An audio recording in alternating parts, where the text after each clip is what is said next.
നമസ്കാരം. പൊതുവേദിയിലേക്ക് സ്വാഗതം. അരവിന്ദ് കെജ്രിവാളിന് കോടതി ഇടക്കാല ജാമ്യം അനുവദിച്ചു. 20 ദിവസത്തെ ജാമ്യമാണ് അരവിന്ദ് കെജ്രിവാളിന് അനുവദിച്ചിട്ടുള്ളത്. ഇഡിയുടെ ശക്തമായ എതിർപ്പ് അവഗണിച്ചാണ് കോടതിയുടെ നടപടി എന്നതും ശ്രദ്ധേയമാണ്. ജാമ്യത്തിൽ പുറത്തിറങ്ങിയ അരവിന്ദ് കെജ്രിവാൾ രാഷ്ട്രീയത്തിൽ കൂടുതൽ കരുത്തനാകുമോ എന്നാണ് ന്യൂസ് 18 പൊതുവേദി ഇന്ന് ചർച്ച ചെയ്യുന്നത്. എല്ലാവർക്കും പൊതുവേദിയിലേക്ക് സ്വാഗതം.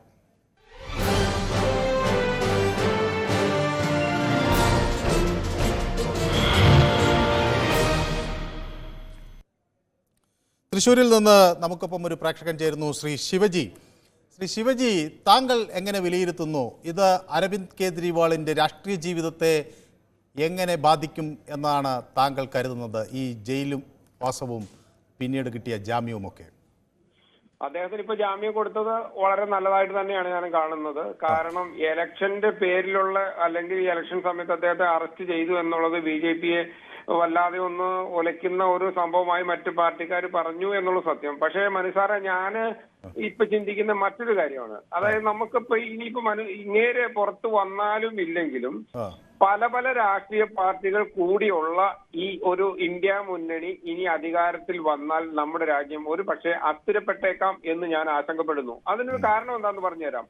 ഇതിപ്പോൾ ഈ സംവിധാനത്തിനുള്ളിൽ ഇപ്പോൾ തന്നെ തർക്കമാണ്. അപ്പൊ അധികാരം കിട്ടിക്കഴിഞ്ഞാൽ എത്രത്തോളം തർക്കം ഉണ്ടാകാൻ സാധ്യതയുണ്ടെന്ന് നമുക്ക് സാമാന്യ ബുദ്ധിക്ക് ചിന്തിക്കാവുന്നുള്ളൂ. അതുകൊണ്ട് തന്നെ ഈ ഒരു പ്രാവശ്യം കൂടി തന്നെ ഒറ്റ പാർട്ടി, ഒരു പക്ഷേ ഇപ്പോൾ കോൺഗ്രസ് ആയിരുന്നുവെങ്കിൽ, കോൺഗ്രസ് മാത്രമായിട്ട് ഇതിൽ ജയിക്കുമായിരുന്നെങ്കിൽ പ്രശ്നമില്ലായിരുന്നു. പക്ഷേ ഇത് പല പല രാഷ്ട്രീയ പാർട്ടിയുടെ അധികാരത്തിന് വേണ്ടി തർക്കങ്ങൾ ധാരാളം ഉണ്ടാവാനും നമ്മളത് ഭരണം അസ്ഥിരപ്പെട്ടു പോകാനുള്ള സാധ്യത വളരെ കൂടുതലാണ്. അതുകൊണ്ട് ഇത്തവണ കൂടി എനിക്ക് തോന്നുന്നത് BJP തന്നെ ജയിച്ച് വരണം എന്നാണ് ഞാൻ ആഗ്രഹിക്കുന്നത്. എന്റെ മാത്രം ആഗ്രഹമാണ് കേട്ടോ. ഇനിയിപ്പോ എല്ലാരും അങ്ങനെ ചിന്തിച്ചോളണമെന്നില്ല. അല്ലെങ്കിൽ രാജ്യത്തിലെ ദോഷം ചെയ്യുമെന്ന് ഞാൻ വിശ്വസിക്കുന്നു സാർ. Thank you. വ്യക്തമാണ് ശ്രീ ശിവജിയുടെ അഭിപ്രായം. അദ്ദേഹത്തിന് അങ്ങനെ ആഗ്രഹിക്കാനുള്ള ജനാധിപത്യപരമായ അവകാശവും ഉണ്ട്. ദാസൻ എന്നൊരു പ്രേക്ഷകൻ ചേരുന്നു കണ്ണൂരിൽ നിന്ന്. ശ്രീ ദാസൻ, ഈ ആം ആദ്മി പാർട്ടിയുടെ ഇനിയുള്ള രാഷ്ട്രീയ വളർച്ചയെ ശ്രീ ദാസൻ എങ്ങനെയാണ് വിലയിരുത്തുന്നത്? ഈ ആം ആദ്മി പാർട്ടി ഞാൻ ആദ്യം മുതലേ വളരെ പ്രതീക്ഷയോടെ കണ്ട ആളാണ്. ആ പ്രതീക്ഷ മങ്ങിപ്പോയോ?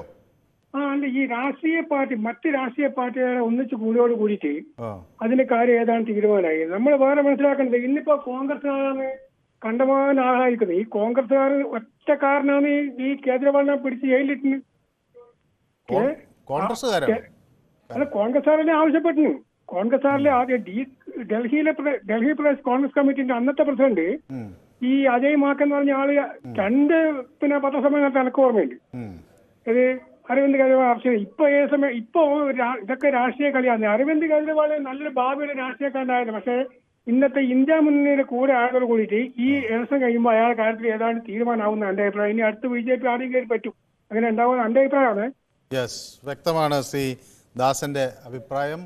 ഈ മദ്യനയ കേസുമായി ബന്ധപ്പെട്ട് ആണ് ശ്രീ അരവിന്ദ് കെജ്രിവാളിനെതിരെ നടപടികൾ ഉണ്ടായത്. തങ്കച്ചൻ എന്നൊരു പ്രേക്ഷകൻ മുഹമ്മയിൽ നിന്ന് ചേരുന്നു. ശ്രീ തങ്കച്ചൻ എങ്ങനെ വിലയിരുത്തുന്നു? എങ്ങനെ ഇനി രാഷ്ട്രീയ സാഹചര്യങ്ങൾ ഉരുത്തിരിയും എന്നാണ് താങ്കൾ കരുതുന്നത്? തങ്കച്ചൻ TV-യിൽ ശ്രദ്ധിക്കുക എന്നാണ് എനിക്ക് തോന്നുന്നത്, അല്ലേ?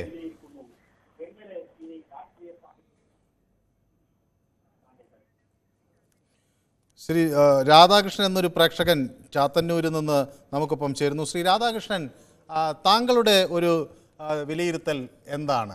അരവിന്ദ് കെജ്രിവാളിന് കൂടുതൽ നീതി കിട്ടുമെന്നാണോ?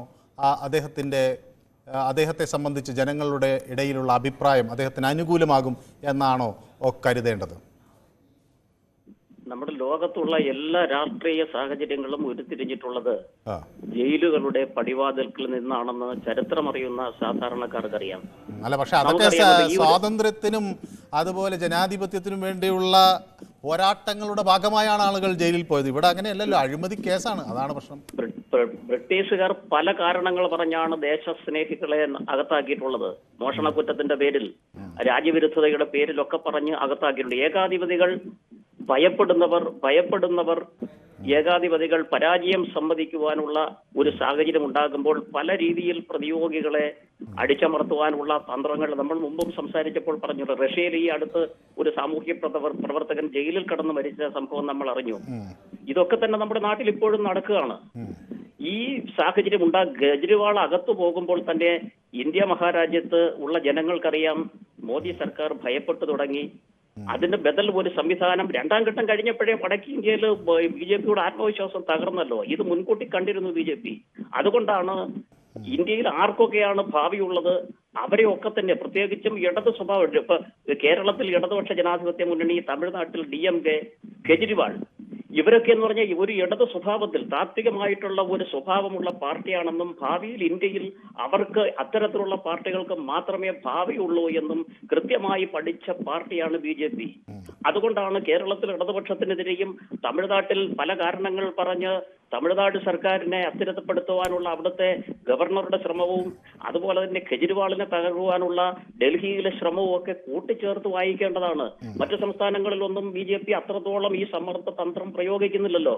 അപ്പോ അതുകൊണ്ടാണ് അവർ നരേന്ദ്രമോദിക്കും BJPക്കും കൃത്യമായി അറിയാം ഇന്ത്യയിൽ BJPക്ക് പ്രതിയോഗികളാകുവാൻ പോകുന്ന പാർട്ടികൾ അതിന് തക്കതായിട്ടുള്ള ആശയവും ആവിഷ്കാരവും ആർജവുമുള്ള പ്രസ്ഥാനം കേരളത്തിലെ ഇടതുപക്ഷവും തമിഴ്നാട്ടിലെ DMKയും അതുപോലെ തന്നെ ഡൽഹിയിലും പഞ്ചാബിലുമുള്ള കെജ്രിവാളിന്റെ പാർട്ടിക്കുമാണ് ഇന്ത്യയിൽ ഇനി ഭാവി ഉള്ളത് എന്ന് വ്യക്തമായിട്ട് രാഷ്ട്രീയം പഠിക്കുന്നവർക്കറിയാം. ഇത് ഒരു നിമിത്തമാണ്. കെജ്രിവാൾ കൂടുതൽ ശക്തനാകും. ഞാൻ ഇന്നലെ ഈ വിഷയം കോൺഗ്രസിന്റെ വിഷയമാണെങ്കിൽ ഈ വിഷയം മറ്റാരേക്കാൾ വ്യത്യസ്തമായിട്ട് സംസാരിച്ച ഒരു കക്ഷിയാണ് ഞാൻ ഇന്നലെ ഞാൻ കെജ്രിവാളിന്റെ കാര്യം പരാമർശിച്ചു. പിണറായി വിജയൻ ഒരു ഡൽഹി നമ്മുടെ പിന്നെ കേന്ദ്ര വിഹിതത്തിനായിട്ടുള്ള സമരം അവിടെ നടത്തിയപ്പോൾ കെജ്രിവാളും അതുപോലെ തന്നെ നമ്മുടെ പഞ്ചാബ് മുഖ്യമന്ത്രി ഭഗവന്ത് സിംഗ് മാനും പിന്നെ അതുപോലെ തന്നെ നമ്മുടെ ഫറൂഖ് അബ്ദുള്ളയും കപിൽ സിബലും DMKയുടെ പ്രതിനിധി, അന്ന് DMK സ്റ്റാലിൻ അന്ന് പുറത്തായിരുന്നു, അദ്ദേഹത്തിന്റെ പ്രതിനിധിയും ഒക്കെ തന്നെ പിണറായിയോടൊപ്പം അവിടെ ശക്തിയായി അണിനിരന്നു. അതിന്റെ തലേ ദിവസം നടന്ന സിദ്ധരാമയ്യ, അവിടുത്തെ കർണാടക മുഖ്യമന്ത്രി, കോൺഗ്രസിന്റെ മുഖ്യമന്ത്രി അതേ സമരം നടത്തിയപ്പോൾ ഒരു നേതാക്കന്മാരും ഇന്ത്യയിൽ പോകാൻ തയ്യാറായില്ല. കാരണം ഇന്ത്യയിലെ ജനങ്ങൾ ഇന്ന് പ്രതീക്ഷയോടെ കാണുന്ന പാർട്ടികളാണ് ഇടതുപക്ഷ പാർട്ടികളും DMKയും കെജ്രിവാളും ഒക്കെ. ശക്തമായ ഒരു മാറ്റം മറ്റൊരു പ്രേക്ഷകൻ കൂടി കാത്തു നിൽക്കുന്നത് കൊണ്ടാണ് താങ്കളുടെ അഭിപ്രായം ഏതായാലും വ്യക്തമായി. ആലത്തൂരിൽ നിന്ന് മോഹൻദാസ് ആണ് നമുക്കൊപ്പം ചേരുന്നത്. ശ്രീ മോഹൻദാസ്, ED കോടതിയിൽ പറഞ്ഞൊരു കാര്യമുണ്ട്, തെരഞ്ഞെടുപ്പ് പ്രചരണത്തിന് അങ്ങനെ ജാമ്യം അനുവദിക്കരുത്. കഴിഞ്ഞ 5 വർഷത്തിനിടയിൽ 123 തെരഞ്ഞെടുപ്പുകൾ രാജ്യത്ത് നടന്നു. അങ്ങനെയാകുമ്പോൾ ഒരു രാഷ്ട്രീയ നേതാവിനെതിരെയും നടപടി സ്വീകരിക്കാൻ കഴിയാത്തൊരു സാഹചര്യം ഉണ്ടാകുമെന്ന്. പക്ഷേ എന്തുകൊണ്ടോ കോടതി ഇപ്പോൾ ഇത് അംഗീകരിച്ചിരിക്കുന്നു. എന്താണ് ഇതിൽ നിന്ന് നമ്മൾ മനസ്സിലാക്കേണ്ടത്? വർഷങ്ങൾക്ക് മുമ്പ് നടന്ന അല്ലെങ്കിൽ ആ സമ്പ്രദായങ്ങളൊന്നുമല്ല ഇപ്പൊ കോടതിയിലായിക്കോട്ടെ നമ്മുടെ ജനജീവിതത്തിലൊക്കെ മാറ്റം വന്നിട്ടുണ്ട്. അപ്പോൾ കോടതി അതുപോലെ ചിന്തിക്കും. അല്ലാതെ മറ്റു വേറെ കാര്യങ്ങൾ ഇവരെന്ത് പറഞ്ഞാലും തൽക്കാലം ഇത് മെറിറ്റിലേക്കൊന്നും കടന്നിട്ടൊന്നുമില്ല. ആ കേസ് അങ്ങനെ നിൽക്കുന്നുണ്ട്, ശക്തമായിട്ട് നിൽക്കുന്നുണ്ട്, ഡെമോക്രസിന്റെ വാള് പോലെ. അപ്പോ ഈ തൽക്കാലം ഒരു പ്രധാനപ്പെട്ട നേതാവാണ് അദ്ദേഹത്തിന് ഇലക്ഷൻ പ്രചരണത്തിന് വേണ്ടിയിട്ട് പുറത്തുവിട്ടിട്ടുണ്ട്. അത് കർശനമായ ഉപാധികൾ. പിന്നെ ഇതിന് വേറൊരു തൽക്കാലം വേണമെങ്കിൽ വിശേഷിപ്പിക്കാം, ബെയിൽ ഫോർ ഡെമോക്രസി എന്ന് വേണമെങ്കിൽ പറയാം. ഇത് പിന്നെ ഈ 50 ദിവസം കൂട്ടിൽ കിടന്ന സിംഹം പുറത്തു വന്ന പോലെ ആയിരിക്കും പിന്നെ അദ്ദേഹം കടപെടാൻ എന്തെങ്കിലുമൊക്കെ പറഞ്ഞ് കുറെ ക്രൗഡ് പുള്ളിങ് ഒക്കെ ഉണ്ടാക്കാൻ സാധിക്കുന്നത്. പിന്നെ ഇന്ത്യ മുന്നണിയുടെ ഭാഗമാണ് ഇയാള്. അവരുടെ ഇവരെ തമ്മിൽ തല്ലിക്കൊണ്ടായിരിക്കുന്നത് കോൺഗ്രസ് ഇതൊക്കെ. അവിടെ ഏത് തരത്തിലുള്ള ഉണ്ടാകാൻ പറ്റുമെന്ന് എനിക്കൊന്നും തോന്നുന്നില്ല. അത് വ്യക്തമാണ് താങ്കളുടെ അഭിപ്രായം. ശ്രീ ബാലകൃഷ്ണൻ വടകരയിൽ നിന്ന് നമുക്കൊപ്പം ചേരുന്നുണ്ട്. ശ്രീ ബാലകൃഷ്ണൻ, ഇന്ത്യ മുന്നണിക്ക് ഒരു കരുത്താകുമോ കെജ്രിവാളിൻ്റെ ജാമ്യം? എന്താണ് ശ്രീ ബാലകൃഷ്ണന് തോന്നുന്നത്? നമസ്കാരം സർ. നമസ്കാരം. താങ്കളുടെ ചാനലിലെ ചോദ്യം അരവിന്ദ് കെജ്രിവാൾ കരുത്തനാവോ എന്നാ? അദ്ദേഹം ഏതെങ്കിലും ഇന്ത്യയിലെ ഒരു ജനവിഭാഗത്തിന്റെ പ്രശ്നം ഏറ്റെടുത്ത് സമരം ചെയ്തതിന്റെ പേരിലാണോ തീഹാർ ജയിലിലായത്? അല്ലെങ്കിൽ ഇന്ത്യയിലെ ഏതെങ്കിലും ഒരു നീറുന്ന പ്രശ്നങ്ങളുടെ പേരിലാണോ അദ്ദേഹം തീഹാർ ജയിലിലായത് എന്ന് താങ്കൾക്ക് അങ്ങനെ ഒരു അഭിപ്രായം ഉണ്ടോ? അല്ല, എൻ്റെ അഭിപ്രായം അല്ല ഇവിടെ പ്രസക്തം. ഇവിടെ ഞാൻ പറയട്ടെ ശ്രീ ബാലകൃഷ്ണൻ, ഞാനും കൂടി പറയട്ടെ. താങ്കൾ എന്നോടൊരു ചോദ്യം ചോദിച്ചല്ലോ, അപ്പം ഞാനും കൂടി അതിന് മറുപടി പറയട്ടെ. അതായത് ഇത് ആം ആദ്മി പാർട്ടി പറയുന്നത് അദ്ദേഹത്തിന് നേരെ എടുത്തത് ഒരു കള്ളക്കേസാണ്. വ്യക്തമായി തെളിവുകളില്ലാതെ കേന്ദ്ര ഏജൻസികളെ ഉപയോഗിച്ച് വേട്ടയാടുന്നതിൻ്റെ ഭാഗമായി എടുത്തൊരു കേസാണെന്നാണ് അവരുടെ നിലപാട്. അതേസമയം EDയുടെ നിലപാട് വ്യക്തമായ തെളിവുണ്ട് എന്നതാണ്. ഇതിൽ എനിക്കൊരു നിലപാടെടുക്കാൻ ഇപ്പം കഴിയാത്തതിൻ്റെ കാരണം അത് കോടതിയുടെ പരിഗണനയിലിരിക്കുന്നതാണ്. ആ കോടതിയിൽ നിന്ന് അതിൻ്റെ അനുബന്ധമായ വിധി വരട്ടെ. ഏതായാലും കോടതി ഇപ്പോൾ ഇദ്ദേഹത്തിന് ജാമ്യം അനുവദിക്കാം എന്ന് പറഞ്ഞിരിക്കുന്നു. അപ്പോൾ ആ കാര്യം മാത്രമേ എനിക്ക് ഇതിൽ പറയാനുള്ളൂ. പക്ഷേ ഇദ്ദേഹം കരുത്തനാകുമോ എന്നതിൻ്റെ ചോദ്യത്തിൻ്റെ കാരണം ഈ ജയിലിൽ അദ്ദേഹം കിടക്കേണ്ടി വന്നു, അത് കള്ളത്തരത്തിലാണ് അദ്ദേഹത്തെ ജയിലിലാക്കിയത് എന്നൊരു ആരോപണം അവർ ഉന്നയിക്കുമ്പോൾ അത് രാഷ്ട്രീയത്തിൽ അദ്ദേഹത്തിന് ജനങ്ങളെ വിശ്വസിപ്പിക്കാൻ കഴിയുമോ എന്നതാണ് ഞാൻ ഉദ്ദേശിക്കുന്നത്. റൈറ്റ്. അങ്ങനെയാണെങ്കിൽ ഹലോ കേൾക്കാമോ സാർ? കേൾക്കുന്നു ഞാൻ. അങ്ങനെയാണെങ്കിൽ ഞാനൊരു ചോദ്യം ചോദിക്കട്ടെ സാർ. പിന്നെയും ചോദ്യം. ഡൽഹിയിൽ ഈ അഴിമതി ആദ്യം പുറത്തു കൊണ്ടുവന്ന ആരാണ്? അജയ് മാക്കൻ എന്ന് പറഞ്ഞ കോൺഗ്രസിന്റെ നേതാവാണ്. അതെ, റൈറ്റ് അല്ലേ? അതെ. അപ്പൊ അവര് ഈ അഴിമതി ആരോപണത്തിൽ എന്തുകൊണ്ട് കെജ്രിവാളിനെ അറസ്റ്റ് ചെയ്യാത്ത എന്താന്ന് കോൺഗ്രസ് BJPയോട് ചോദിച്ചുകൊണ്ടിരുന്നതാണ്. അപ്പോ അറസ്റ്റ് ചെയ്തപ്പോൾ അവർക്ക് തെരഞ്ഞെടുപ്പിന് അനുകൂലമായി വരുമെന്ന് തോന്നിയപ്പോൾ കെജ്രിവാളിന്റെ കൂടെ അവർ കൂടി. പക്ഷെ സത്യത്തിൽ ഇപ്പൊ എന്താ കോടതി ജാമ്യം കൊടുക്കും പറഞ്ഞ തെരഞ്ഞെടുപ്പ് പ്രചരണം നടത്താം, കേസിനെ പറ്റി ഒരു വാക്ക് പറയാൻ പാടില്ല, ഡൽഹി അധികാര സ്ഥാനങ്ങളിൽ ഒരു പങ്കും വഹിക്കാൻ പാടില്ല. ഞാൻ മനസ്സിലാക്കിയെടുത്തോളം അങ്ങനെയാണ്. അപ്പൊ അതുകൊണ്ട് എന്താണെന്ന് വെച്ചാൽ ഇത് NDA മുന്നണിക്ക് കൂടുതൽ കരുത്താണ്. പിന്നെ പിണറായി വിജയൻ പ്രതികരിക്കുന്നത് കേട്ടു. പിണറായി വിജയൻ പ്രതികരിച്ചതൊന്നും കാര്യമില്ല. അദ്ദേഹം ഏതായാലും ഇന്ത്യൻ പ്രധാനമന്ത്രി ആവാൻ പോകുന്നില്ല. അദ്ദേഹം കേരളത്തിലെ ചൂടിനെ അവഗണിച്ചുകൊണ്ട് വിദേശത്ത് ചെന്ന് നിൽക്കട്ടെ, ചൂട് കഴിഞ്ഞിട്ട് തിരിച്ചു വന്നാൽ മതി. അദ്ദേഹത്തിന് ഇന്ത്യൻ രാഷ്ട്രീയത്തിൽ ഇന്ത്യ മുന്നണിയെ പറ്റി സംസാരിക്കാൻ യാതൊരു ഇദ്ദേഹം PK കുഞ്ഞാലിക്കുട്ടിയും MV ഗോവിന്ദനും ഒക്കെ പ്രതികരണമായി വന്നിട്ടുണ്ട്. കെജ്രിവാളിന് ജാമ്യം ലഭിച്ചത് ഇന്ത്യ മുന്നണിക്ക് ആവേശം പകരും എന്നാണ് PK കുഞ്ഞാലിക്കുട്ടി പറഞ്ഞിട്ടുള്ളത്. MV ഗോവിന്ദൻ പറയും ഇന്ത്യ മുന്നണിക്ക് പറയാൻ കുഞ്ഞാലിക്കുട്ടിക്ക് കുറച്ചെങ്കിലും അർഹതയുണ്ട്, അവർ ഇന്ത്യ മുന്നണിയുടെ കൂടെയാണ്. MV ഗോവിന്ദന് എന്ത് അർഹതയാണ് സാർ ഉള്ളത്?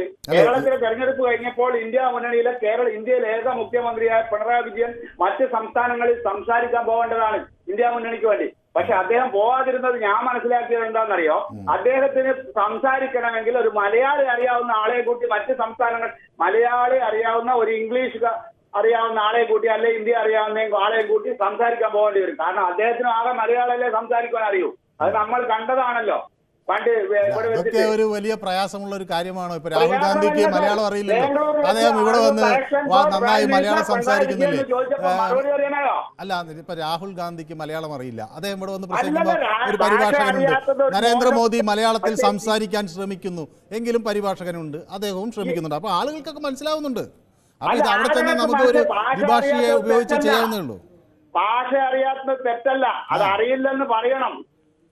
അല്ല, അറിയില്ല എന്ന് പറയുന്നത് കൊണ്ടാണല്ലോ അവർ മറ്റു ദുഭാഷികളെ പാർലമെന്റിൽ മലയാളത്തിൽ സംസാരിക്കാം, അത് ഇന്ത്യയിലേക്ക് ഇംഗ്ലീഷിലേക്ക് ട്രാൻസ്ലേറ്റ് ചെയ്യും. എന്തിനാണ് നമ്മുടെ MP പോയിട്ട് അവിടെ ഹാജരാകുന്നത്? അല്ലെന്നേ, ഇത് ഭാഷ അറിയാത്തത് ഒരു വലിയ കുറ്റമായി ഞാൻ കാണുന്നില്ല. പക്ഷെ അത് അംഗീകരിക്കണം, ഞങ്ങൾക്ക് അറിയില്ലെന്ന്. അല്ല, അറിയില്ലെന്ന് അവരിപ്പോ ഇംഗ്ലീഷ് അറിയാം, ഞാൻ ഇംഗ്ലീഷ് പണ്ഡിതനാണെന്ന് എവിടെയെങ്കിലും MV ഗോവിന്ദൻ പറഞ്ഞിട്ടുണ്ടോ?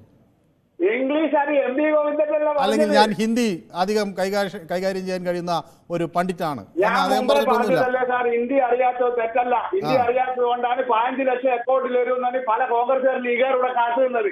അത് ഹിന്ദി അറിയാമെങ്കിൽ അത് കോൺഗ്രസ്സുകാര് ആയിരുന്ന ആൾ ഇപ്പൊ നിങ്ങളുടെ കൂടെ കേട്ടോ. അതിന്റെ ടേപ്പും കൊണ്ട് മാധ്യമ സ്ഥാപനത്തിലേക്ക് പോയ ആൾ ഇപ്പോ നിങ്ങളുടെ കൂടെയാണ്. അത് ഞങ്ങൾക്കറിയാം സാർ. അയാളല്ലേ നമ്മുടെ അദ്ദേഹത്തിന്റെ പേരെന്തായിരുന്നു സാർ? ടോം വടക്കൻ. അദ്ദേഹം അന്ന് പങ്കെടുത്ത് പറഞ്ഞ അദ്ദേഹം ഇപ്പോൾ എവിടെയുള്ളത്? അദ്ദേഹമാണ് ആദ്യം ഇത് ആളുകളോട് പറഞ്ഞത്. ഏതായാലും പിന്നെ ശ്രീ ബാലകൃഷ്ണൻ വടകര, പിന്നെ സമയം അതിക്രമിച്ച് മറ്റൊരാൾ കാത്തു നിൽക്കുന്നത് കൊണ്ടാണ്. താങ്കളുടെ അഭിപ്രായം ഏതായാലും വ്യക്തമാണ്. ഞാൻ താങ്കളിലേക്ക് പിന്നീട് മടങ്ങി വരാം. ഇപ്പോൾ അൽത്താഫ് എന്നൊരു പ്രേക്ഷകൻ നമുക്കൊപ്പം ചേരുന്നു. അൽത്താഫ് എരുമേലിയിൽ നിന്നാണ് വിളിക്കുന്നത് അല്ലേ? അതെ അതെ അതെ. ശ്രീ അൽത്താഫിന് എന്ത് തോന്നുന്നു? എനിക്കിതിനകത്ത് പറയാനുള്ളത്, പ്രതിപക്ഷ കക്ഷികൾ നേതാക്കളെ എതിരെയുള്ള ശബ്ദങ്ങളെ നിശബ്ദമാക്കാനായിട്ടുള്ള ഒരു ശ്രമം സംഘപരിവാറിന്റെ നേതൃത്വത്തിലുള്ള BJP ഗവൺമെന്റ് നടത്തുന്നതിന്റെ ഭാഗമായിട്ടാണ് ഈ അരവിന്ദ് കെജ്രിവാളെ അറസ്റ്റ് ചെയ്തിട്ടുള്ളത്. അദ്ദേഹത്തെ അറസ്റ്റ് ചെയ്തതുകൊണ്ട് ഇവർ കൂടുതൽ ദുർബലരായി മാറി എന്നുള്ള അഭിപ്രായക്കാരനാണ് ഞാൻ. കാരണം ഇന്ത്യ മുന്നണിയിൽ ഏറ്റവും പ്രധാനപ്പെട്ട ഒരു നേതാക്കളുള്ള ഒരാളായിരുന്നു ഈ അരവിന്ദ് കെജ്രിവാൾ. ഡൽഹി ഇപ്പോൾ അദ്ദേഹം ഭരിക്കുന്നു, പഞ്ചാബ് ആം ആദ്മി ഭരിക്കുന്നു, ഹരിയാന, ഗോവ, ഇവിടൊക്കെ ഇവർക്ക് ഉള്ളൊരു സ്വാധീന മേഖലകളാണ്. അദ്ദേഹത്തെ അകത്താക്കുന്നതിലൂടെ ഇന്ത്യ മുന്നണിയിലുള്ള മറ്റ് പ്രതിപക്ഷ കക്ഷി നേതാക്കൾക്ക് ഒരു സന്ദേശം കൊടുക്കുകയാണ്. ഇനി ഞങ്ങൾക്കെതിരെ എന്തെങ്കിലും പറഞ്ഞാൽ ഇതായിരിക്കും അവസ്ഥ എന്നൊരു സന്ദേശം കൊടുത്ത് ഈ അരവിന്ദ് കെജ്രിവാളിനെ അകത്താക്കി. പക്ഷെ ഇതിനകത്ത് നമ്മൾ ശ്രദ്ധിക്കേണ്ട ഒരു കാര്യം, ഇന്ന് നമ്മുടെ ഇന്ത്യൻ ജനാധിപത്യത്തിലെ ഒരു ജുഡീഷ്യറിയിൽ ജനങ്ങൾക്ക് കൂടുതൽ വിശ്വാസം ഉണ്ടാകുന്ന ഒരു ദിവസം കൂടിയാണിന്ന്. കാരണം അരവിന്ദ് കെജ്രിവാളിന് ജാമ്യം കിട്ടുന്നത് കൂടി ഈ ഇന്ത്യ മുന്നണിക്കും അതോടൊപ്പം തന്നെ ഈ പ്രതിപക്ഷ കക്ഷികൾക്കും കൂടുതൽ ആത്മവിശ്വാസമാണ് നൽകുന്നത്. അദ്ദേഹത്തിന് ഒരു രക്തസാക്ഷി പരിവേഷമാണ് ഇപ്പോൾ ലഭിച്ചുകൊണ്ടിരിക്കുന്നത്. ജനങ്ങൾക്കിടയിൽ കൂടുതൽ അക്സെപ്റ്റൻസ് കിട്ടാൻ അരവിന്ദ് കെജ്രിവാളിന് ഇത് കൂടുതൽ സഹായിക്കും. അദ്ദേഹം സംഘപരിവാറിന്റെ ഒരു ഇരയായി മാറി എന്നുള്ളതിന്റെ രീതിയിൽ അദ്ദേഹത്തിന് കൂടുതൽ ഒരു പോരാളിയായിട്ടുള്ള ഒരു ഇമേജ് അദ്ദേഹത്തിന് കിട്ടും. അത് ഇന്ത്യ മുന്നണിക്കും ഗുണം ചെയ്യുമെന്നാണ് ഞാൻ കരുതുന്നത്. ആം ആദ്മിക്കും അതിൻ്റെതായ രാഷ്ട്രീയമായിട്ട് അവർ നേരിടുന്നതിൽ പൂർണ്ണ രീതിയിൽ വിജയിച്ചു എന്നാണ് എൻ്റെ അഭിപ്രായം. യെസ്, വ്യക്തമാണ്. പവിത്രൻ എന്നൊരു പ്രേക്ഷകൻ വിളിക്കുന്നുണ്ട്. ശ്രീ പവിത്രൻ അഞ്ചരക്കണ്ടിയിൽ നിന്നാണ് വിളിക്കുന്നത് അല്ലേ? കൊയിലാണ്ടിയിൽ നിന്ന് റഷീദ് കൂടി നമുക്കൊപ്പം ചേരുന്നുണ്ട്. ശ്രീ റഷീദ്, ഈ വിധിന്യായത്തെ അല്ലെങ്കിൽ ഈ ഇടക്കാല ജാമ്യത്തെ ശ്രീ റഷീദ് എങ്ങനെയാണ് നോക്കിക്കാണുന്നത്? നമ്മുടെ രാജ്യത്തെ പ്രതിപക്ഷ കക്ഷികളെ, അതിന്റെ ഉന്നതരായ നേതാക്കളെയും കേസിൽ കുടുക്കി അവരെ അന്വേഷണ ഏജൻസികളെ കൊണ്ട് അന്വേഷിപ്പിച്ച് അവരെ തുറുങ്കിൽ അടപ്പിക്കുക, ആ ഒരു ലക്ഷ്യം വെച്ചുകൊണ്ട് മുന്നോട്ട് നീങ്ങിയ ഒരു ഭരണകൂടം ഒരുപാട് നേതാക്കന്മാര് ഉള്ളിലാവുകയും അതിനുശേഷം ജാമ്യത്തിൽ ഇറങ്ങുകയും പുറത്തിറങ്ങുകയും ചെയ്തിട്ടുണ്ട്. ഏതായാലും ഈ കെജ്രിവാളിന്റെ പക്ഷേ ഇതില് ശ്രീ റഷീദ്, ഇ.ഡി പറയുന്ന ഒരു ചോദ്യം കോടതിയിൽ വലിയ ശ്രദ്ധ ആകർഷിച്ചിരുന്നു. അതായത് സമൻസ് തുടരെ അയക്കുന്നു, പക്ഷേ ഹാജരാകുന്നില്ല. അങ്ങനെ ഹാജരാകാത്ത ഒരാളെ പിന്നെ എങ്ങനെ ചോദ്യം ചെയ്യും എന്നൊരു ചോദ്യം ഇ.ഡി ഉന്നയിച്ചു. അപ്പം ഞാൻ ചോദിക്കുന്നത്, ഇദ്ദേഹം അങ്ങനെ ഹാജരാകാത്തതിൻ്റെ ഭാഗമായി ആയിരുന്നോ ഈ അറസ്റ്റ് എന്നുകൂടി സംശയിക്കേണ്ടതല്ലേ? അതായത് ഇ.ഡിയുടെ വാദമുഖങ്ങൾ മുഴുവൻ സുപ്രീം കോടതി സ്വീകരിച്ചില്ല എന്ന് മാത്രമല്ല, അവരുടെ വാദമുഖങ്ങളെ ഗണ്ണിച്ചുകൊണ്ട് ഇദ്ദേഹത്തിന് ജാമ്യം അനുവദിച്ചു എന്നത് ഇന്ത്യ മുന്നണിക്കുണ്ടാകുന്ന ഒരു നേട്ടമുണ്ടല്ലോ, അതൊരു വലിയ നേട്ടമാണ്. ഇന്ത്യ മുന്നണിക്ക് അവര് മറ്റു പലതും പ്രതീക്ഷിച്ചെങ്കിലും അവർക്ക് അതിന് നേരെ വിപരീതമായിട്ടാണ് അതിന്റെ ഗുണങ്ങൾ വരുന്നത്. ആ രീതിയിലാണ് ഇപ്പോൾ കാര്യങ്ങൾ മുന്നോട്ട് നീങ്ങിക്കൊണ്ടിരിക്കുന്നത്. ഇന്ത്യ മുന്നണിക്ക് സുഖകരമായ സുഖകരമായ വാർത്തകളാണ് ഇപ്പോൾ വന്നുകൊണ്ടിരിക്കുന്നത്. എല്ലാ സ്ഥലങ്ങളിലും നല്ല റിസൾട്ട് വന്നുകൊണ്ടിരിക്കുന്ന ഒരു നല്ല ഒരു സാഹചര്യത്തിലൂടെയാണ് നമ്മുടെ നാട് കടന്നുപോയിക്കൊണ്ടിരിക്കുന്നത്. ജനാധിപത്യം മതേതര വിശ്വാസികൾ വളരെ ശുഭപ്രതീക്ഷയോടുകൂടിയാണ് കാത്തിരിക്കുന്നത്. വലിയ പ്രതീക്ഷ നൽകുന്ന, നമ്മുടെ മനം കുളിർമ നൽകുന്ന ഒരു റിസൾട്ട് നമ്മൾ പ്രതീക്ഷിച്ച് കാത്തിരിക്കുകയാണ്. യെസ്, വ്യക്തമാണ് ശ്രീ റഷീദിന്റെ അഭിപ്രായം. വയലാറിൽ നിന്ന് ശ്രീ ശശിധരൻ കൂടി നമുക്കൊപ്പം ചേരുന്നു. ശ്രീ ശശിധരൻ, വളരെ കാലങ്ങൾക്ക് ശേഷമാണ് മനീഷ് സിസോദിയയ്ക്ക് ഈ കേസിൽ ജാമ്യം ലഭിച്ചത്. കെജ്രിവാളിന് ഒരു ഇടക്കാല ജാമ്യം ലഭിച്ചിരിക്കുന്നു. അത് തുടരും, അല്ലെങ്കിൽ അതിന് കൂടുതൽ അത് എക്സ്റ്റെൻഡ് ചെയ്ത് കൊടുക്കും എന്നൊക്കെ പ്രതീക്ഷിക്കാനൊക്കെ വകയുണ്ടോ ഇന്നത്തെ ഒരു സാഹചര്യത്തിൽ? നമസ്കാരമുണ്ട്. നമസ്കാരം. കുറച്ച് ദിവസമായിട്ട് കിട്ടാറില്ലായിരുന്നു, ഫോൺ ചെയ്ത് കിട്ടിയില്ല. ഒരു കാര്യം, ബാലകൃഷ്ണൻ കൊടുത്ത പോലെ സമയം തന്നില്ലേ, കുറച്ച് സമയം തന്നെ കിട്ടാം. 8 മിനിറ്റ് പോയി, 8 മിനിറ്റ്. ആണോ? ശരി, അത് കുഴപ്പമില്ല, താങ്കൾക്ക് പറയാം. പക്ഷെ എന്താന്ന് വെച്ചാൽ മറ്റു ആളുകൾ കാത്തിരിക്കുമ്പോഴാണ്. ഇദ്ദേഹം കൊലക്കേസ് പ്രതി, പിന്നെ അതുപോലെ തന്നെ പീഡന കേസ് പ്രതി എന്നൊക്കെ പറഞ്ഞ പോലെ ഇത് മദ്യ അഴിമതിയിലെ കേസാണ് അല്ലേ? ആണെന്നാണ് എന്റെ തോന്നുന്നത് അല്ലെ? മദ്യനയത്തെ സംബന്ധിച്ചുള്ള അഴിമതി കാണിച്ചു എന്നുള്ളതാണ് കേസ്. അപ്പൊ ഞാൻ ചോദിക്കുന്നത്, ഒരു സംസ്ഥാനം ഭരിക്കുന്ന മുഖ്യമന്ത്രിയാണ് ഇദ്ദേഹം. ഇദ്ദേഹത്തെ പോലെ ഇത്ര ഉന്നതിയിലിരിക്കുന്ന ഒരാളെ പറ്റി ചുമ്മാ എന്തെങ്കിലും പറഞ്ഞുകൊണ്ടിരുന്ന ഒരു കോടതിയിൽ ഇത്രയും കാലം ഇദ്ദേഹത്തെ ജയിലിലിട്ടുകൊണ്ട് വരാൻ പറ്റും. അപ്പൊ സാമാന്യ ബുദ്ധിയുള്ളവർക്ക് മനസ്സിലാക്കണം. അങ്ങനെ ഉണ്ടായിരുന്ന ഇവർക്ക് പിടിക്കാനായിട്ട് രാഹുൽ ഗാന്ധിയെ പിടിച്ചകത്തിടായിരുന്നു, കള്ളക്കേസ് ഉണ്ടാക്കിയിട്ട്. അല്ലെങ്കിൽ പിന്നെ പിണറായിയെ പിടിച്ചകത്തിടായിരുന്നു. ദുർബം ചെയ്യാതെ ഇവരെക്കാളൊക്കെ വളരെ പിന്നിൽ നിൽക്കുന്ന ഒരു നേതാവാണ് എത്ര വന്നാലും ഇയാൾ. ഇദ്ദേഹത്തെ പിടിച്ചുകൊണ്ട് അകത്തിട്ടെന്ന് പറഞ്ഞാൽ ചുമ്മാതെ അങ്ങോട്ടിട്ട് കോടതിയിൽ നിന്നും കിടന്ന് കളിക്കാനത്തില്ല. ഇന്നിപ്പോ കൊടുത്ത ജാമ്യം തന്നെ കർശന ഉപാധികളോടെ അല്ലേ? ഉപാധികളുടെ കർശനല്ലേ? ജാമ്യങ്ങളിൽ എപ്പോഴും ഉപാധികൾ ഉണ്ടാകും, അതിപ്പോ സ്വാഭാവികം. ഇത് കർശനമാണ്. ഒരു മുഖ്യമന്ത്രിയായ അദ്ദേഹത്തിന് ആ പരിസരത്തോട്ട് അടുക്കാനൊക്കത്തില്ല. മുഖ്യമന്ത്രിയുടെ ജോലികൾ ചെയ്യാൻ പറ്റില്ല. അങ്ങേർക്ക് ഒരു ഇലക്ഷൻ പ്രചാരകനായിട്ടുള്ള ഒരു സമയം കൊടുത്തിട്ടുണ്ട്. പക്ഷെ അതുകൊണ്ട് ഇവിടെ ഏതാണ്ട് ലോകം പിടിച്ചടക്കുന്ന ഇന്ദിരാഗാന്ധിയുടെ കാര്യങ്ങളൊക്കെ അറിയാലോ. ഇവിടെ നിയമത്തെ അനുസരിച്ചവരാണ് അനുസരിച്ചിട്ടുണ്ടോ? അതിനെതിരെ അടിയന്തരാവസ്ഥ പ്രഖ്യാപിച്ചുകൊണ്ട് ഭരണം പിടിച്ചടക്കി പറ്റവരാണ് അവര്. അങ്ങനെയുള്ള രാഷ്ട്രീയ കക്ഷികളൊക്കെയാണ് ഇപ്പൊ ഇതുപോലുള്ള ഒരു കേസിന് പിന്തുണ കൊടുക്കാൻ. ജന അത്ര കഴുതകളൊന്നും അല്ല. ഏതായാലും ശ്രീ ശശിധരന് ആവശ്യത്തിലധികം സമയം കിട്ടിയെന്ന് ഞാൻ ഏതായാലും വളരെ വ്യക്തമാണ്. ഏതായാലും താങ്കളുടെ അഭിപ്രായം, സമയം കിട്ടി എന്നാണ് ഞാൻ വിചാരിക്കുന്നത്. നസീർ എന്നൊരു പ്രേക്ഷകൻ കാത്തു നിൽക്കുന്നു ചാലമൂട് നിന്ന്. ശ്രീ നസീർ, എങ്ങനെയാണ് ഈ സാഹചര്യത്തെ വിലയിരുത്തുന്നത്? അരവിന്ദ് കെജ്രിവാൾ ദേശീയ തലത്തിൽ കൂടുതൽ കരുത്തനായ ഒരു നേതാവായി മാറാൻ ഈ അറസ്റ്റ് വഴിവെക്കുമോ, അതോ അദ്ദേഹം ജനങ്ങൾക്ക് മുന്നിൽ അഴിമതിക്കാരനായി ചാപ്പകുത്തപ്പെടുമോ? ഇല്ല, തീർച്ചയായിട്ടും ഈ അറസ്റ്റോടുകൂടി കേജ്രിവാളിന്റെ ശക്തി കൂടെ വർദ്ധിക്കത്തേ ഉള്ളൂ. കോൺഗ്രസിന്റെ അഴിമതിയിൽ നിന്നും മുക്തമാവാനാണ് BJPക്ക് ജനങ്ങൾ വോട്ട് ചെയ്തതാണ് പറഞ്ഞത്. ആ BJPയുടെ അതേ സ്റ്റൈലിലാണ് ഇന്ന് കേജ്രിവാൾ വന്നുകൊണ്ടിരിക്കുന്നത്, അവരുടെ പാർട്ടിയും വന്നുകൊണ്ടിരിക്കുന്നത്. അപ്പം ഇത് വളർന്നു വന്നു കഴിഞ്ഞാൽ, കേജ്രിവാൾ വളർന്നു വന്നു കഴിഞ്ഞാൽ തീർച്ചയായിട്ടും BJPക്ക് ഒരു അടി ഉണ്ടാവും എന്ന് തീർച്ചയായും മനസ്സിലാക്കിക്കൊണ്ട്, ഇലക്ഷനിൽ അവർ തോക്കുമെന്ന് മനസ്സിലാക്കിക്കൊണ്ട് തന്നെയാണ് തീർച്ചയായിട്ടും കള്ളക്കേസ് ഉണ്ടാക്കി അറസ്റ്റ് ചെയ്തത്. ഈ അറസ്റ്റ് ചെയ്തത് BJPക്ക് അടിയായിട്ട് മാത്രമേ ഉള്ളൂ. പൂർണ്ണമായിട്ടും ഇന്ത്യ മുന്നണി അധികാരത്തിൽ വരുമെന്നുള്ളത് ഇപ്പം തന്നെ ജനങ്ങൾക്ക് മനസ്സിലായി കഴിഞ്ഞു. അപ്പം തീർച്ചയായിട്ടും ഈ അറസ്റ്റ് കൊണ്ട് BJP പിന്നോട്ട് പോകത്തേ ഉള്ളൂ, ഇന്ത്യ മുന്നണി മുന്നോട്ട് വരുത്തേ ഉള്ളൂ എന്ന കാര്യത്തിൽ യാതൊരു സംശയവുമില്ല. യെസ്, വ്യക്തമാണ് ശ്രീ നസീറിന്റെ അഭിപ്രായം. കൊല്ലത്ത് നിന്ന് ശ്രീ രാജൻ ചേരുന്നുണ്ട്. ശ്രീ രാജന് പറയാം, എന്താണ് താങ്കളുടെ നിലപാടെന്ന്?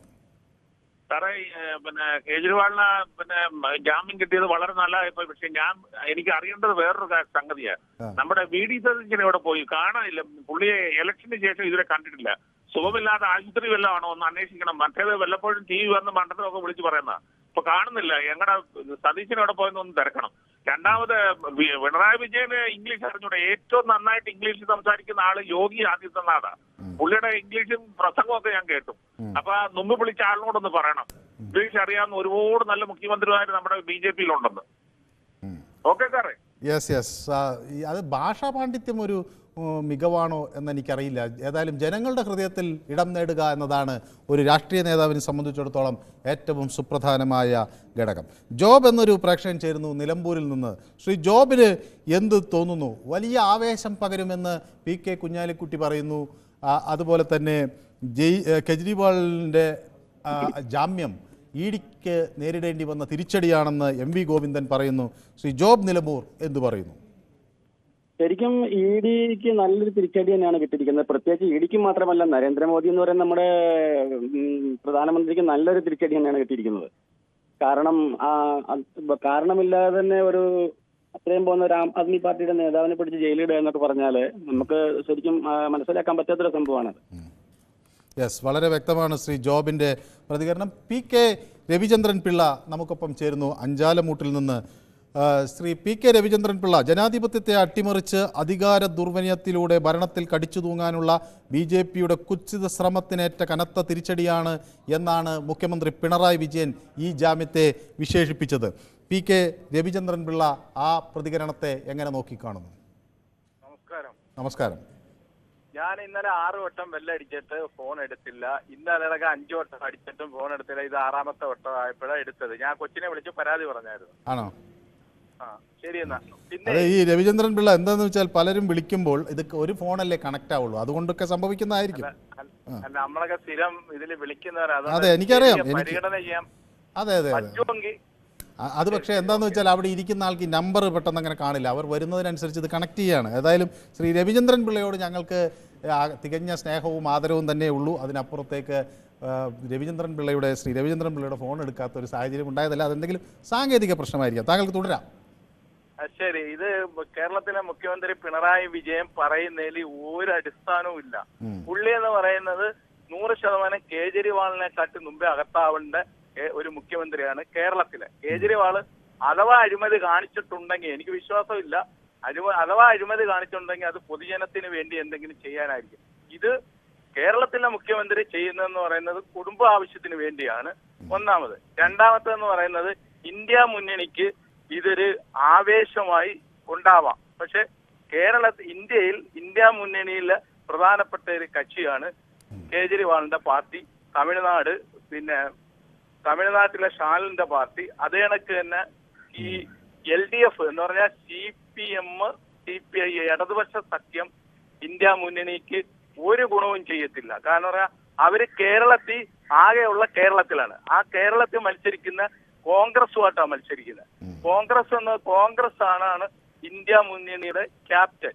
അതുകൊണ്ട് ഈ ഇടതുപക്ഷത്തിന്റെ ഇതുകൊണ്ട് യാതൊരു ഗുണവും ചെയ്യത്തില്ല. ഇടതുപക്ഷം ക്യാപ്റ്റനെ ദുർബലപ്പെടുത്തുമെന്നാണ് പറയുന്നത്. അപ്പൊ ഇടതുപക്ഷത്തിന്റെ ക്യാപ്റ്റനാണല്ലോ മുഖ്യമന്ത്രി. അപ്പൊ ക്യാപ്റ്റനെ ദുർബലപ്പെടുത്തും എന്നാണ് പറയുന്നത്. ഇടതുപക്ഷത്തിന്റെ ക്യാപ്റ്റൻ അല്ല, ഇന്ത്യ മുന്നണിയുടെ ക്യാപ്റ്റൻ എന്ന് പറയാൻ കോൺഗ്രസ് ആണ്. അത് പിന്നെ മെയിൻ കക്ഷി എന്ന് പറയാൻ കോൺഗ്രസ് പാർട്ടിയാണ് ഇന്ത്യയിലെ ഏറ്റവും പ്രധാന പാർട്ടി. ശ്രീ രവീന്ദ്രൻപിള്ള, നമ്മുടെ ഈ സമയം അധികരിക്കുന്നതുകൊണ്ടാണ് എനിക്ക് ഒരാളെ കൂടി പരിഗണിക്കേണ്ടതുണ്ട്. നമ്മുടെ സമയം അനുകരിച്ചു റിനീഷ് കൊടുങ്ങല്ലൂരിൽ നിന്ന് വിളിക്കുന്നു. റിനീഷ്, വളരെ ചുരുങ്ങിയ വാക്കുകളിൽ ഒന്ന് റിനീഷിന്റെ അഭിപ്രായം പങ്കുവയ്ക്കാം. നമുക്ക് സമയം ഇനിയില്ല. തീർച്ചയായും. നമസ്കാരം സാറേ. നമസ്കാരം. ഞാൻ കൊടുങ്ങല്ലൂരിൽ നിന്നാണ് വിളിക്കുന്നത്. ഇപ്പൊ നിലവില് നമ്മുടെ കെജ്രിവാളിന് കിട്ടിയ ജാമ്യം എന്ന് പറഞ്ഞത് സ്വാഭാവികമായിട്ടും നമ്മുടെ നിയമവ്യവസ്ഥയുടെ അടിസ്ഥാനത്തിൽ വന്നിട്ടുള്ളൊരു ജാമ്യമാണത്. അതിൽ നമ്മളെല്ലാവരും അത് അംഗീകരിക്കുക തന്നെ വേണം. പിന്നെ രണ്ടാമത്തെ ഒരു കാര്യം എന്ന് വെച്ചാൽ ഈ ഒരു ജാമ്യം മദ്യനയ അഴിമതി കേസിൽ വന്നിട്ടുള്ളൊരു ജാമ്യമാണ് ഇപ്പൊ നിലവിൽ. അല്ലെ, ഇനിയും അദ്ദേഹത്തിന്റെ പേരിൽ സിറ്റ് ഫോർ ജസ്റ്റിസ് അങ്ങനെ എന്തോ സംതിങ് പൈസ വാങ്ങി എന്നുള്ളതിന്റെ പേരിലുള്ള ഒരു കേസ് കാര്യങ്ങൾ NIA ഏറ്റെടുത്തിട്ടുണ്ട്. അതിന്റെ നടപടികളും മുന്നോട്ട് പോകുന്നുണ്ട്. അപ്പൊ ഇപ്പോഴത്തെ ജാമ്യം എന്ന് പറയുന്നതിന് അംഗീകരിക്കാവുന്നതാണ്. അതോടൊപ്പം ഇപ്പോഴത്തെ ഈ ജാമ്യത്തില് നമ്മൾ കാണേണ്ട മറ്റൊരു വശം, ഇദ്ദേഹം ഇപ്പോ ഇന്ത്യ മുന്നണിയുമായി ബന്ധപ്പെട്ടാണ് പ്രവർത്തിക്കുന്നത്. ഈ സിറ്റ് ഫോർ ജസ്റ്റിസ് സംബന്ധിച്ചുള്ള ആ സാമ്പത്തിക ഇടപാടുമായി ബന്ധപ്പെട്ടിട്ട് ഇപ്പൊ ഇനി വരാൻ പോകുന്ന ഇദ്ദേഹത്തിനൊന്ന് അഴിച്ചു വിട്ടിട്ടുള്ളതാണ് ശരിക്കും പറഞ്ഞാൽ. ഇദ്ദേഹം പോയി ബന്ധപ്പെട്ടിട്ടുള്ള ആളുകൾ ഇത് ശരിക്കും പറഞ്ഞത് ഊരാ കൊടുക്കാണ്. അതായത് ചെറിയ മീനിട്ടിട്ട് വലിയ മീനെ പിടിക്കാവുന്ന ഒരവസ്ഥയിലേക്കാണ് ഇപ്പോ ED അല്ലെങ്കിൽ കോടതി മുന്നോട്ട് പോകുന്നതെന്നാണ് എനിക്ക് അത് തോന്നിയിട്ടുള്ളത്. യെസ്, വ്യക്തമാണ് താങ്കളുടെ അഭിപ്രായം. ഏതായാലും ഈ വിഷയം ഞങ്ങൾ പ്രേക്ഷകർക്ക് മുന്നിലും വെച്ചു.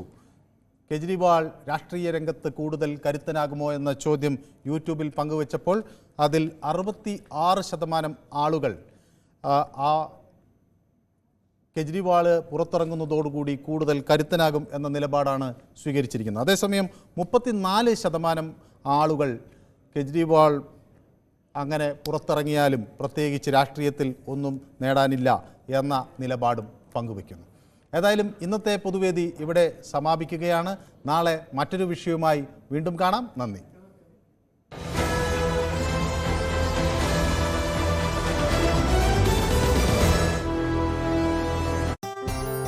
സംഘം